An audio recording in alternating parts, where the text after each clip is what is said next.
a lot of the offshore fleets have to meet a higher standard. So they would have a lot of the newer engines, which are tier 3. And the tier 3 engines would typically have what they call a hot box. It's a stainless steel or sheet metal enclosure around the manifold. It's hard to reach into the turbos, etc., for maintenance. And if there is a flash fire or something underneath, there's nearly impossible to access. So what our blanketing system will do is eliminate that completely, and you can reduce your access time from about 45 minutes down to about 10.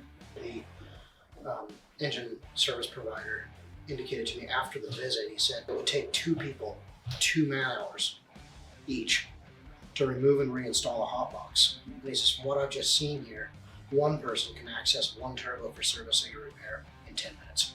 So massive time savings, especially if you've got people on your clock.